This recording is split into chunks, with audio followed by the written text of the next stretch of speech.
All right, class, welcome back. This is the first video on your checklist, and we are covering the topic from 7.3 of simplifying radicals, which we did this a little in class the last day that we were in there, but I want to make sure I recovered this. But we're going to do this using the product rule. What the product rule says is that if I have an index and a radicand, and I have that same index, and I'm multiplying these radicals together, then the result is that what was underneath is being multiplied together. So this works both ways. So we could do something like, well, what is the square root of 2 times the square root of 7? Well, then that would be equal to the square root of 14.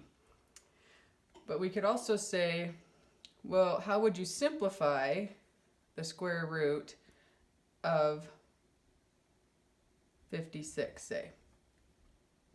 Well, what we would do here is we would try to break this down and separate it out. So you can start by dividing by 2. You would get 28. You divide by 2 again, you get 14. Divide by 2 again, and you get 7. So essentially the factors of 56 are 2, 2, 2, and 7. So this is the prime factorization way of doing this. So because there's no index right here, then the index is 2. And what that means that I'm looking for 2 of the same factors. And anything that I have 2 of, I can bring 1 out. So this would simplify to 2, and then this 14, we have to multiply those back together inside, and this would stay under. But the way that you could look at this, another way you could look at this is we could say, well, this is the same thing as the square root of 4 times the square root of 14. Well, the square root of 14 can't be simplified at all, but the square root of 4, we know this is 2. So if you separate it, take these factors and separate them out and treat them as separate radicals, then this square root of 4 simplifies to 2, and you still have it being multiplied by the square root of 14. So the relationship with this 2 and the square root of 14 is multiplication. That relationship doesn't change. So you can go forwards and backwards with this. Again, if there's no index here, this n is the index. If there's no index, then you are squaring it. Let's do maybe a couple more here to simplify these radicals. Sometimes they don't start out like this. They start out like this, but they can be simplified once they're multiplied together. So if I take, say, the cubed root of 2, and I want to multiply that by the cubed root of 32. Well, if I multiply 2 by 32, then this is going to be the cubed root of 64. But what I want to do here is I want to say, well, what times itself 3 times would give me 64? If I were to break this down, this is 4 times 16, and 16 is 4 times 4. Again, I need 3 of the same factors, or in other words, 64 is the same thing as 4 cubed. And if I can rewrite this radicand, 64, as a base with an exponent here, if the exponents match, you can pull them out. So what I would have here then would be 4, because 3 divided by 3, remember that this would be written 3/3, which is 4 to the first power, which is 4.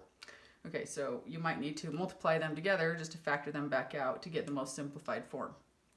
So another couple examples. Let's go over, let's simplify the square root of 100x to the 5th. Now remember that all even powers on variables, so like x squared, x to the 4th, x to the 6th, these are all perfect squares. If I took the square root of x squared, then I just get x. If I take the square root of x to the 4th, then I get x squared. Because this says 4 divided by 2. 4 divided by 2 is 2. Here, if I take the square root, again, this is a base, or sorry, an index of 2, but it's not written there. I'm taking 6 and dividing it by 2, so this would be x cubed. But when I have odd exponents on my variable, I have to factor them out. So what I would do here is I would factor this out, because I'm looking for something times itself. This would be 10 times 10. And here I would break this down to x to the fourth times x. We always want to break it out to the odd man out. Okay, and again, I could rewrite this as the square root of 10 squared times the square root of x to the fourth times the square root of x. Well, the square root of 10 squared is going to be just 10.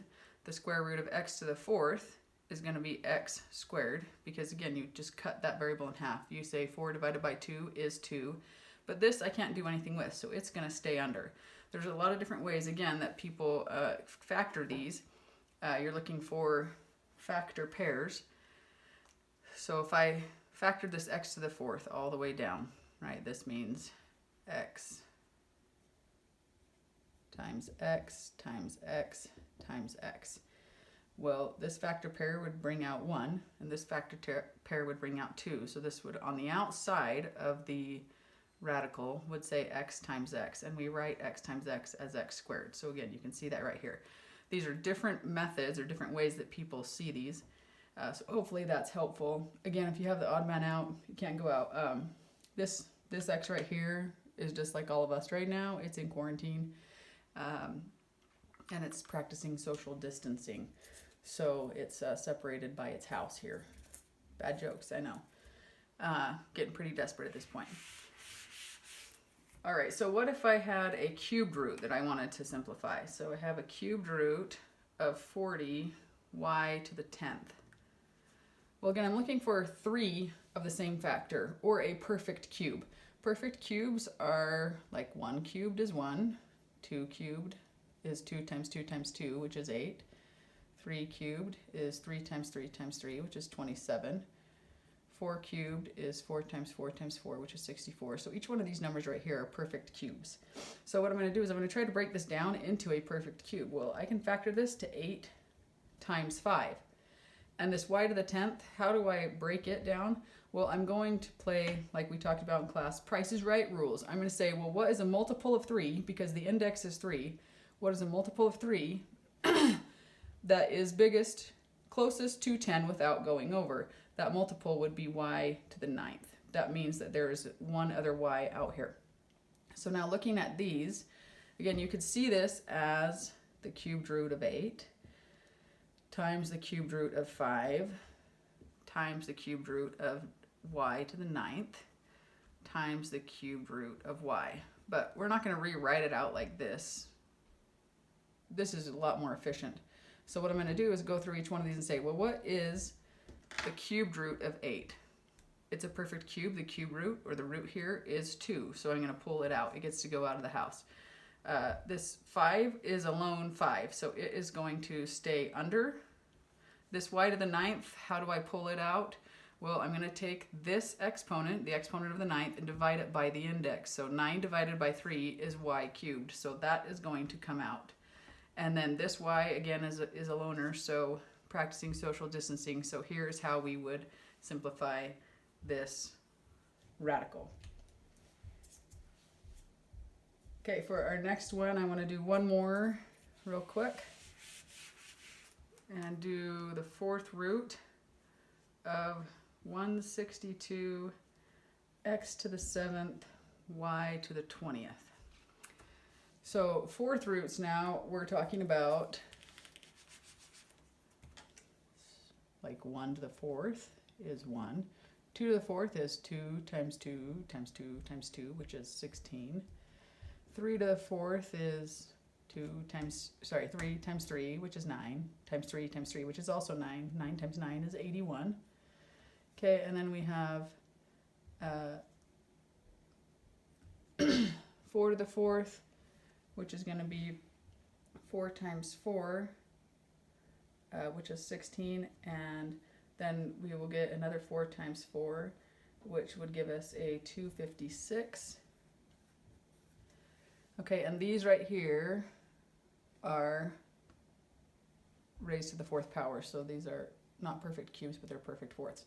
Okay, so what I'm looking for here, I don't recognize this 162. It's not one of these numbers, but I can see that it's between these two numbers. But the strategy I want to use here is I want to start by dividing this by the numbers 2, 3, or 5. That'll almost always get you that perfect cube or perfect square or perfect fourth or fifth or whatever you're looking for. So here I'm going to divide this by 2 and I get the number 81. Hey, that was what I was looking for. I'm looking for a perfect fourth, something that's raised to the 4th power that would give me this. Now x to the 7th is not a multiple of 4. Again, I'm looking for multiples of 4. Well, the multiple of 4 here is just going to be x to the 4th. But what's left out of here is 3 more, x cubed. Okay, y to the 20th is already a multiple of 4. 4 times 5 is 20, so I can just leave this y to the 20th. Now we're going to look through each one of these factors and say, does it get to go out or does it stay under? So I'm going to write my 4th root and say this 2 right here, it's a lone 2. So again, it gets to stay home. This 81 is 3 to the 4th power, so it's a 3 that's going to come out. If I broke it down, there would be 4 3s inside of it, so 1 gets to come out. This x to the 4th, the way that I do this is this 4 divided by this 4 is 1, so only 1x comes out. This x cubed, I can't simplify it. There's not 4 of them, so it has to stay under. And this y to the 20th, I'm going to take the exponent 20 and divide it by 4, and this is going to be y to the 5th. So this, again, is the simplified version. Like I brought up in class, this is kind of weird because when you see the non-simplified radical, it looks a lot nicer than the simplified radical. But this is how you're going to do it by using the product rule.